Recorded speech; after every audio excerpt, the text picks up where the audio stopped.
bakunzi ibiganiro bica kuri televiziyo Heritage ndabaramukije ndabifuriza amahoro y'Imana. Ni mu iganiro Bibiliya ivuga iki? Uyu munsi twabateguriye bishasha muri iki kiganiro. Twabateguriye n'abatumire muri ko murabona iruhande yanje. Hanyuma twabonye ko muri kino kiganiro inyuma yo guheza kuvuga incamake y'ibitabo bigize Bibiliya, tworaba ivyimviro bimwe bimwe abakristo abizera Imana badatahura co kimwe canke bafisemwe umuco muke. Uyu munsi rero twatanguriye kuri iki ciyumviro kivuga kiti mbega ukwizera n'ubwenge Imana yaduhaye bihurira he, bikorana gute? Kubera iki? Kubera hariho bamwe bavuga bati umuntu kugira ngo yizere nta bwenge ashiramwo n'ukwakira gusa ibintu umenyesha Imana canke umupastori wiwe amubwiye atabanje gushira mu bwenge. Bigashika n'ahantu uyo mwigisha ashobora no kumuhenda uyo muntu akavyizera akazimira. Mugabo kandi hariho n'uyundi mugwi uvuga uti oyaye ivyo bintu vyo kwizera nivyo abantu badafise ubwenge ukwiye cyangwa ubwenge bwinshi. Ugasanga bavuga ati ivyo bintu vyo kwizera, ivyo bintu vyo kubaha Imana, vyo gusoma Bibiliya, oyaye umuntu afise ubwenge, umuntu yize ivyo bintu niyo vyizera. Rero turagomba uyu munsi tumenye neza ingene ukwizera n'ubwenge Imana yaduhaye bikorana neza ku rugero rwiza.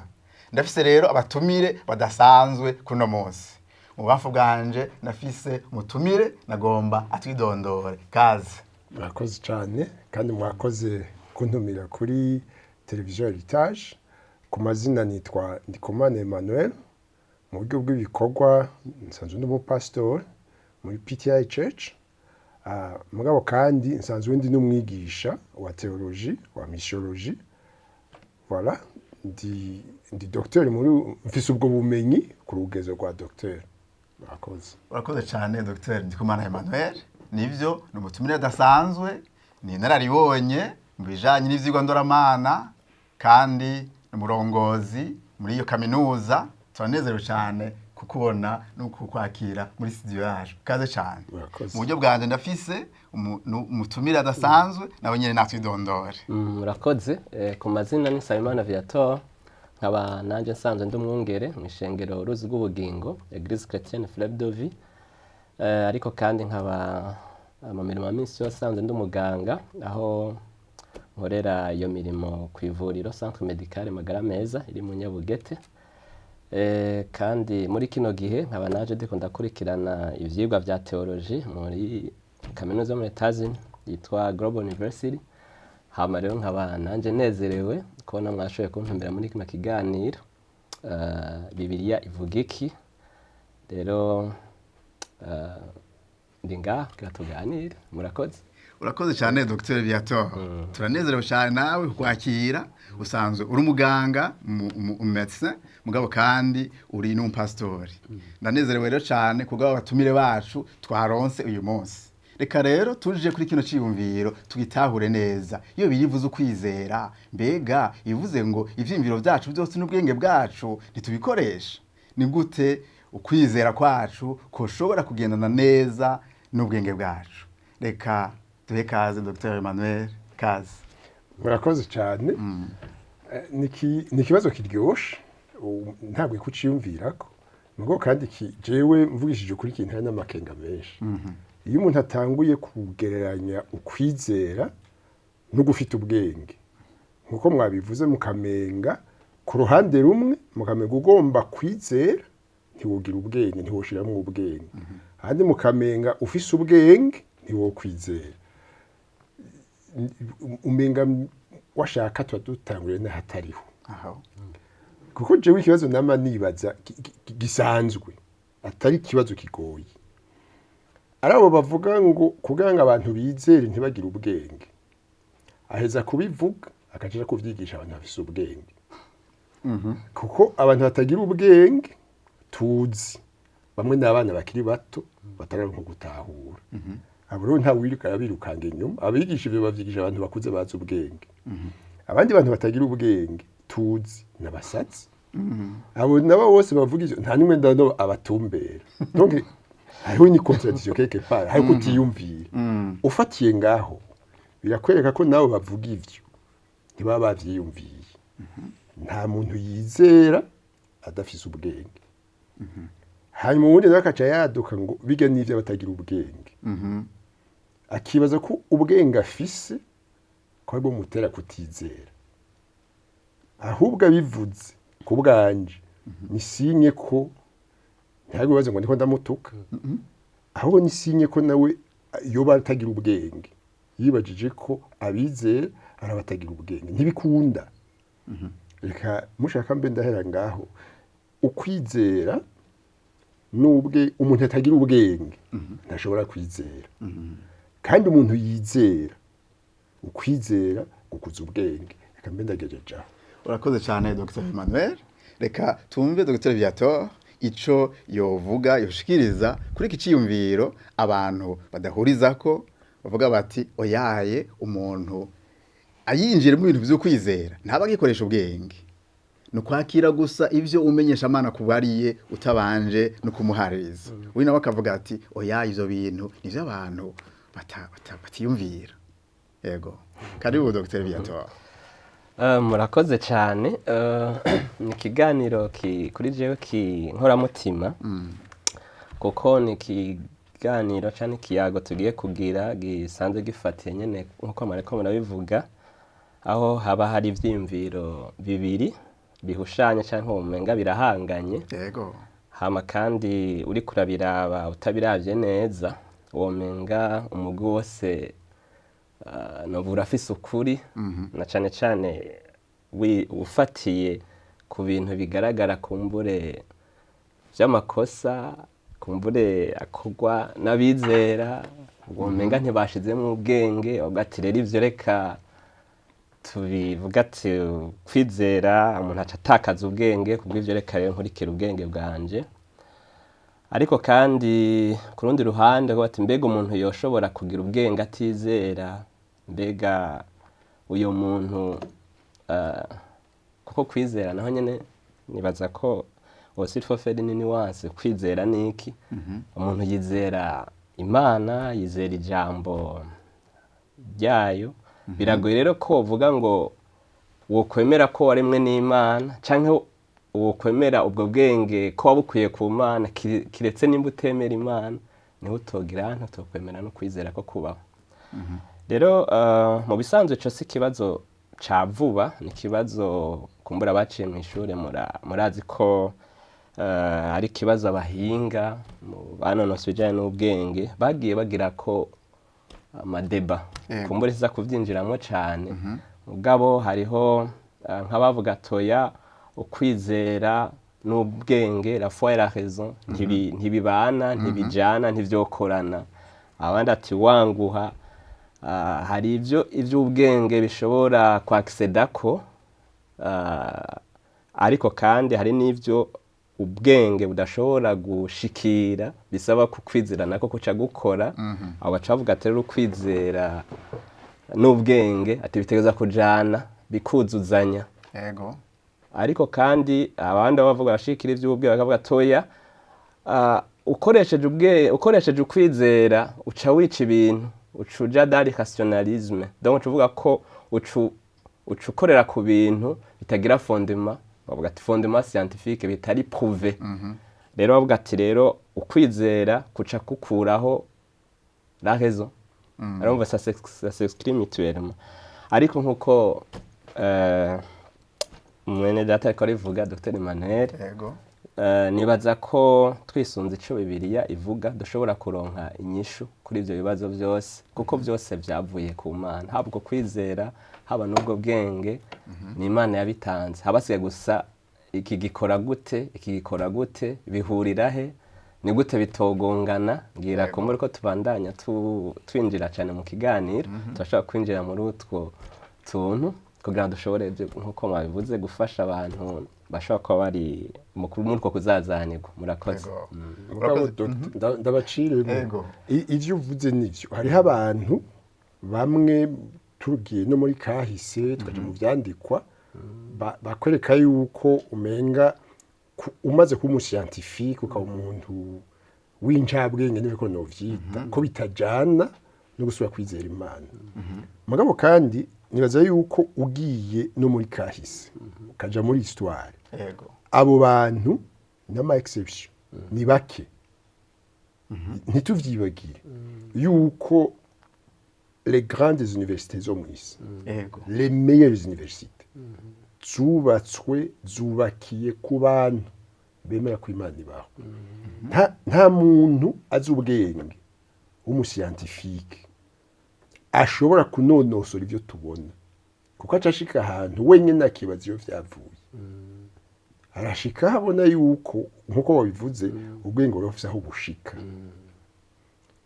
ubwenge burafise aho bushika rero ndashaka dimwe tubanze twumve ko n'uwoja muri histoire n'uwobaza les philosophes tuzi benshi abavuga ko Imana itabaho nibo bake kandi nibo batega ingene bapruva ko Imana itabaho nijo ndashaka kuvuga umva hari aho abantu dufatiye ku vyo tubamwo wumvaga nawe wavuga ivyose bagasakuza ko ata muntu afise ubwenge yo kwizera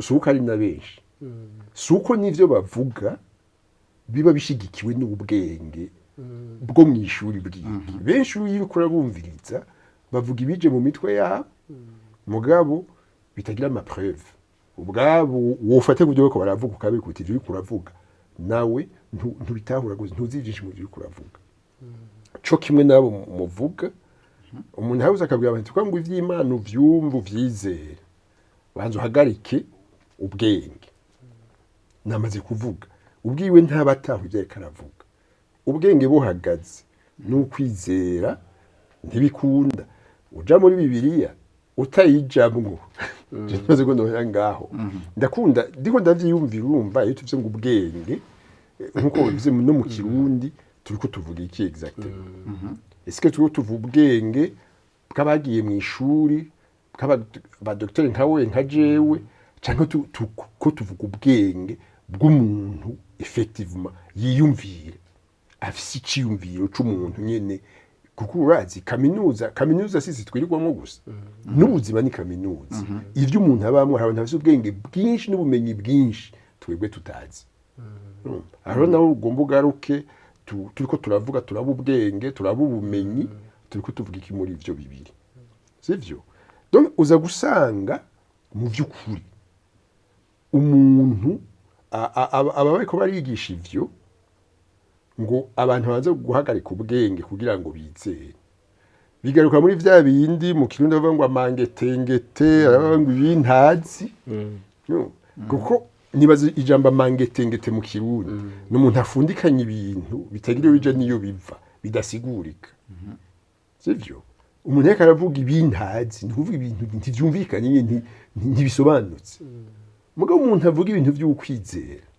ukwizera Imana kw'Imana ibaho kw'ibiriho bifise iyo vyabo bivuze wabiremye utagira ubwenge ivyo ntavyo gutahura rero kubwanje mu vy'ukuri biragoye ko ivyo bintu bibiri ave tubivuga nkaho menga tuko tubishira en opposition nkaho menga kimwe kigwanya ikindi oya ivyo bibiri biruzuzanya kiramaho urakoze cyane Dr. Ijambo ry'Imana mu gitabo c'abaroma 10 murongo w'indwi rivuga ngo ukwizera kuva kukumva ijambo rya Kristo nagomba uyu murongo usa n'utumurikira mu kubandanya kino kiganiro cacu kugira ngo tumve neza ukwizera kuri kuravugwa ni gutahura ijambo rya Kristo mbega nibe ibintu nyamukuru bidufasha gutahura iyo jambo rya Kristo bice bigaragaza ko umuntu yizeye kandi ko vy'ukuri birasaba ko umuntu abafise ubwenge kugira ngo atahure iyo jambo rya Kristo yego murakoze cyane nsubiye gatoya mu byo nariko ndavuga yego nariko ndagomba ngo dufashe uyu muntu ko tuvuze ukwizera yego ni umuntu aba asanzwe yemera ijambo ry'Imana aba asanzwe yarizeye Kristo reka ndabivuga uko akaba ijambo ry'Imana ari novuga ari riko riragira ububasha cyangwa autorité mu buzima bwiwe yego ariko narishatse kuvuga n'uyu muntu kuko uri kuraraba nivyo mu bizera harashobora kuba hari abantu bavuga toya jewe ndarongorwa n'ubwenge gusa byo kwizera tubishire ku ruhande n'abandi bafata uko kwizera n'Imana comme si byo babitabaho nico nari nshatse kuvugira natangura ivyo byose rero birarimanta biranohisa ibi vyimviro kumbura iyo biva imizi niho nari nshatse kuvuga yuko donc toujours ça a été un débat même dans le monde scientifique berekana yuko ukwizera reka tutarinjira cyane kibazo yuko gufatira ku bintu bitagira preuve bidashobora kuba prouvé no kuvugana ibintu aho womenga ngo urimye roditoire urumye umuntu avyumviriza kugira un jugement sivyo akavuga ati rero ati foko un jugement donc ingene umuntu acira urubanza canke afata ingingo kanaka ifo kuba ihagaze ku bintu bifise des preuves ziri scientifique zigaragara biri tangible yego rero nico nako ndavuga ko rero dans le monde scientifique habaye hamayo mantu uzeye kuguharira mugabo nkuko yakora bivuga uri kuraraba haragera igihe nawe nyene bagashikana bakabona tuko biri kose ahantu ukwize la raison ubwenge butari bwaraduha inyishu butujana ku kintu kanaka yego shobora kuba ari Imana urabona ko avuga ati rero la foi ikiza ku intervena aho ubwenge bwananiriwe mu gutanga isobanuro y'ibintu kanaka kuko nk'abantu suye gatoye les scientifiques bobo bashikana bavuga ati no byo kwizera umva ça fait référence à Dieu mugabo bavuga ati no ibi nta mana ibaho uvuga ngo ibintu byose ça d'après la théorie de l'évolution ibintu byabaye uko rero ugasanga rero ni kibazo novuga aho ubwenge rero bwageze ntibwananiwe guca butora inyishu hatabaye gufashwa n'Imana rero gatse cyo kibazo ari kuravuga ati mbega akwizera naho rero kwizera niki nicyo warota kwizera murongo mu Roma 10:17 kuva kumva ijambo rya Kristo nibihe bintu umuntu none yumva akavuga ati finalement bwabo wundi ukwizera kurasaba ubwenge kurasa gutahura ibintu yego ariko nanje numva no banza nkabaza akabazo gatoyi none uyo muntu yizera ijambo ry'Imana foka baryemera ifoko abagemera ifata umushira ahantu kuryo jamba agemera kuko ari uko warizeye warakijijwe cyangwa waravutse ubwa kabiri bigasaba ko se tufase ugenda ukura muri uko kwizera kwawe bivaye n'ingene ugenda wizera ijambo rero ndagomba sinzi ko twafashanya akoze dufashe Dr. Emmanuel ikibazo ukuri kurakizana je ndacumva ahubwo kivuga ikindi kiriko kivuga ngo hagati y'ukwizera n'ubwenge hatangura iki kuko uvuze ngo ijambo ry'Imana ngo ryakibanza kwizera ugomba kuvuga ko hatangura ukwizera hanyuma ukaza gutahura ijambo ry'Imana rivuga hanyuma numva ko yacu bikuravuga mugabo kandi aho kishikinze ndaharanje nsanga indi contradiction mu byo navyo woroheje kuvuga kuko uciye uvuga ngo iyo débat ba scientifique yuko kwizera kuheraho science yananiriwe sinzi uko wakivuze ko ukwizera kuza gutanga inyishu la raison aho yananiriwe voilà urumva ico bisigura kuko nimbije gutanga inyishu la raison aho yananiriwe avuze tubanze kumva hatangura la raison ngo hari bisigurwa na science bisire fondement scientifique abanyabwenge bose bati bikamene turavyemera kuko turabona les preuves mugo kutuva ngo kamera aho bashika science akabibinanira gusigura hama ngo kwizera kukaca kuzana inyishu aho oje ndava dutanduka mugo urumva bigaruka finalement entre kwizera n'ubwenge na science na raison kandi mwumve toutes ces raisons byukuri raison na science bibuzuzanya mugabo uko twabivuze c'est pas la même chose la science uja mwishuri n'ubwo buganga mwiza n'aba ba scientifique je ne sais pas batandukanye mugabo la raison umuntu wese ari hafise ubwenge yiyumvira arafise la raison sivyo rero ubwa mbere numva n'intu nziza cyane hagati y'ukwizera n'ukwiyumvira n'ugufita rezo Yego. n'ubwenge hatangura iki nibaza niho kiriko kiratora ndahagaruka mugo meke uco waruvuze ngo ukumva nsubiramo kwizera kuva kukumva ijambo rya ya Kristo Kristo. ahubwo je kubwanje uwo murongo ugaruka kugaragaza icyo ndiko ndavuga Urakoze. kwizera kuva kukumva Yego. ijambo rya Kristo none uwo Kristo tuvuga turazi ko yabayeho Yego. uwo yarapfuye turizera aze kwa kwizera ko yazutse Ko yazutse. Yego. ko yazutse ivyo nivyo twizera uwo Kristo tuvuga ntawe tuzi ntawe twabonye Nabo twabonye. ivyo yavuze ntavyo twumvise ubwo kamwe turazi ko bihari biranditswe Yego. n'ijambo ry'Imana ijambo ry'Imana Bibiliya si igitabo kivuga ibintazi n'amajambo yavuzwe n'umuntu yabayeho Yego. ukundiho ukuriho uku twizera ko Rwagasore yabayeho abarutse vuba tumwumva tutamubonye kujye twizera ko Gandhi yabayeho tumusoma mu bitabo kandi tukafata ivyo yavuze tukabisubiramo n'ubu Yesu tuvuga nuko nyene Yesu si umuyaga si ibintu b'imitwe y'abantu uwo bavyiyumvira uko aba ariko agaragaza ukutamenya ntaba ariko agaragaza ubwenge sivyo rero ugarutse kuri ijambo ngo ukumva subiriramwe Ukwizera, kuva kukumva ijambo rya Kristo Yego. iryo jambo rya Kristo tuvuga uko Imana yabiteguye byanditse mu gitabo Muri Bibiliya.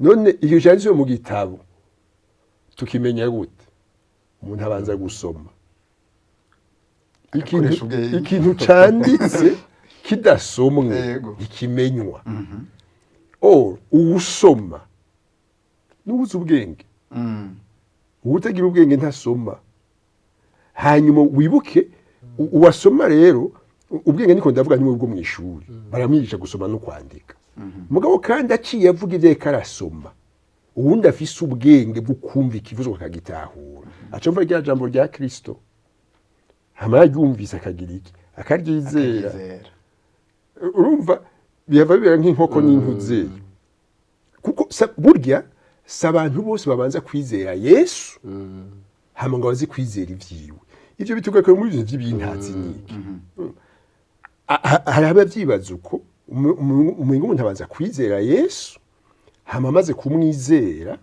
akaca arondera kumumenya ivyo birashoboka noshobora gutanga n'uturorero washaka mugo hariho abandi benshi imbere yuko bizera uwo Yesu babanza kumenya uwo ari we apana kumwizera bakamubwirwa hari umuntu yitwa Yesu yabayeho mu isi yakoze ibitangaza n'ibimenyetso vyagenze uku nuku tubisoma hanaka ubundi munsi bamutahura nabi ivyiwe babifata ukundi baramwica arapfa mugo umuntu we yapfuye yarazutse ati ibintu vy'umuvuga n'ibiki yarazutse turabisomaho vyanditse vyagenze uku nuku umuntu akarondera agashakisha aho niho washaka abanyabwenge abasiyantifike twako turavuga benshi ahava ashikaho yizera Yesu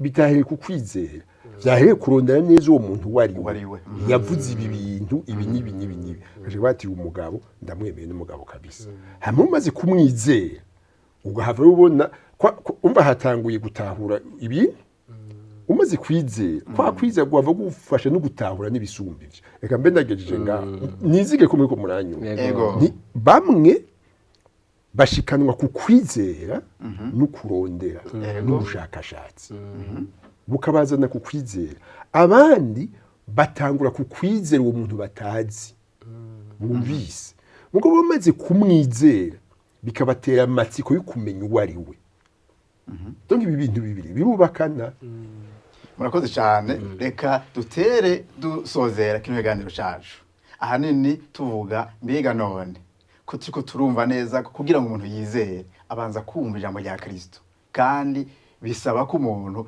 ashira mu bwenge agatahura agasigurirwa ivyiwe mbega umukristo yahora yibaza ko adashobora kwiyumvira, adashobora gukekeranya cyangwa guhaririza ijambo yariko arasigurirwa n'umurongozi wiwe, mbega twamufasha gute? Hanyuma mbega canke umuntu yahora yibaza ati ivyo bintu rero ni ivy'abatagira ubwenge, mbega wewe twamufasha gute kugira ngo ntava asanga yagumye mu myihwezo idahera aho kwizera Imana no kuyubaha. Dusozera kuri iyo vyiyumviro. Ubwishikije ka Dr. Viateur. Murakoze cyane. Yego.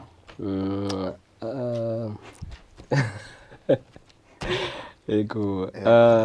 Ni ikiganiro kiryoshe kandi kiriho ibintu nkoramutima, ukwizera n'ubwenge. Ariko ubwenge ubwabwo bwonyene ntibushobora gushikana umuntu ku kumenya Imana itamwihishuriye. Urakoze. No kuvuga nivyo ubwenge burashobora kwereka bivuga Emmanuel kumwereka ko hari Imana rurema, akoresheje ivyiyumviro vyiwe, ariko ega arabona ko hari Imana mugabo kugira ngo ashobore kumenya ivyo ishaka. Ni ngombwa ko Imana igirane nawe umwihishurira. Ni kereko nari nshatse kongera avuze ati umuntu arashobora kumenya Imana kandi atarizera bivanye na inikiriyozite ivuye de part ivy'Imana yakoze, l'univers, l'histoire, vyagiye biraba, ahubwo ati ko biri kose hariho Imana. Même les scientifiques bavuga ati iyo Mana nanje ndayizeye, yakoze ibintu bikomeye uku nuku nuku. Muga ntibisobanura ko uyo muntu nahayizeye arayimenya, kuko kuyimenya ni kumenya iciri, kumenya umugambi wayo, kumenya n'intumbero yayo ku muntu, ubwo buzima bw'imigenderanire akavyizera. Aho rero niho rero ca ndugira kuri kirya ariko uravuga, aho rero ijambo rica rigira ubushobozi, ububasha, kuko rica ribandanya rimuhishurira davantage iyo Mana yashoboye kumenya de par ses observations. Hama rero warubajije ikibazo ati mbega umuntu ariko arasigurirwa ijambo, ubwenge bw'uriko araryumva nabwo bukora gute? Nibaza ko yanabivuze, ntushobora gutandukanya ubwenge no kwizera kuko vyose biva ku Mana, kandi hari ico ubwenge bukora. Donc ubwenge c'est la raison, ni intellect, ni vyiyumviro bifise ingene umuntu ashobora kujija ivyo ariko arakira. Ivyo navyo kujija cyangwa gusuzuma ivyo ariko arakira, akoresha bwa bwenge yisunze ijambo ry'Imana yigishijwe kugira ngo ashobore kubona ko ivyo bintu ariko arigishwa arukuri, kugira ngo ashobore kuvyizera. Ndakunda cyane ijambo ri muri Bibiliya avuga ngo abakristo b'Iberoya nimba ntihenze, yego, ngo barasuzuma kw'ivyo Pawulo ariko arabigisha arukuri. Urumva barakoresha ubwenge. Rero no kuvuga ngo umuntu yoje imbere y'abantu avuga ati ibindi ndababwiye mu vyizero ko nyine mudakoresheje ubwenge, no kuvuga ngo abahinduye Bibiliya, sivyo? Kuko ubwenge nibwo burafise critère de base dufatira kugira dusuzume ivyo umuntu ariko aragirane, aratubwira ko arukuri. Kuko nibaza ko wavuze ngo kwizera kuva ku kumva ijambo rya Kristo. Hari ahandi avuga naho kuri tahura, kuko ni ibintu bigenda bigirane. Urumva mbanza kuryemera, hama nkaritahura, hama nkaryizera. Urumva rero unyimye ubwo burenganzira bwo kwiyumvira nkoresheje ivyo nigishijwe, nogaruka cariga na Kristo yavuze ati nuko tuvuge ubutumwa bwiza. Abizeye kujya muri Matayo 2:8 havuga babatizwa amace bigishwa kwitondera, kwigishwa ijambo. Ivyo rero nivyo bibaho urufatiro rw'ingene bazogenda barasuzuma kugira ngo habe ugira ahantu gukura. Hama ikindi ca kabiri naco nibaza ko dukwiye noca nshiramo kandi kantu, mbega ukwizera kuri ko gutangirwa hehe? Bambi iryo jambo, ayo majambo ariko avugirwa hehe? Ndiko nyumvira ko nivyo turabona ko ishengero rifise uruhara n'ivyo riko ravuga ko kwekipa umukristo, gushoboza umukristo ashike ku rugezo rwo gukura atandukanye ikibi n'iciza. Ngaho nyene urumva turagarukanye bwa bwege gukura mu bumenyi yakiriye, ashobora gushika ahantu atandukanya ikibi n'iciza kugira ngo ntatwagwe n'imifunda yose ngo n'inyigisho z'amangetengete. rero ndiko niyumvira rero umuntu ashobora gufata rero ati wizere ukuremo ubwenge numva umenga ashobora kuba ikibazo kandi gikomeye cyane. Urakoze cyane Dr. ngira ngo ugishushikirije numva ibintu muguye ko ikiganiro ntibiba kirangiye numva wapi kabisa ibintu umuntu yovuga akiri kwako umva ariko aravuga ngo abakristo bibereye ngo bagize iki ngo barasutse mugo deje barabakiriso none vyagenze gute umva ivyo vyo gusuzuma vyakorwa n'abantu bamaze kwizera sindi kuba urumva ko ngo bizere mfati yaho nahereye bari bafite ubwenge gute ivyo babwiwe iryaja mu rya Kristo bararyumvise bararyizera bamaze kuryizera c'est ivyo bigishwa mu bariko batahura Kristo barondera kuverifiye ko ivyo bariko barabwirwa ko ari vyanditswe muri Bibiliya ivyo ndavyumva ikindi Dr. Vuzenzo gikomeye ngaha nukumva ukwizera no kumenya no gutahura ingene vyubakana urumva niki gitangura niki gikurikira mugabo ikintu nagomba kugaruka ninge nubwo murongo uri kurazana final muhavu dutwara ahantu ntibaza ko ariho kuko tuko tuva ngo biva kukumva vya Kristo we waciye atubwira ngo nta muntu amenya Imana itamwihishuriye ikibazo Imana yihishura gute wabiciye ko nivyo Imana iraca mu vyaremwe ikishurira umuntu nubwo umva iki tuko twita ngo kumenya Imana nuko umuntu ashikana akanywana nayo bagafitana imigenderanire mugo uburyo Imana ikoresha mu kwihishura dusoma muri Bibiliya ivyaremwe birimo nico gituma washaka aba scientifique akoze science neza kabona nkamwebwe muri abaganga abandi butumwe tubihoze ukabona iminyuro ukabona ingene Imana yatwubatse uwo buri umuntu afise ubwenge uvuga ukuri ko mu mutima ukavuga ngo nta Mana ibaho ntibyoshoboka kuko ntanda gusaba unsigurire bijya bintu tuzi ko ya mitsi bya bindi byose mwamutubarira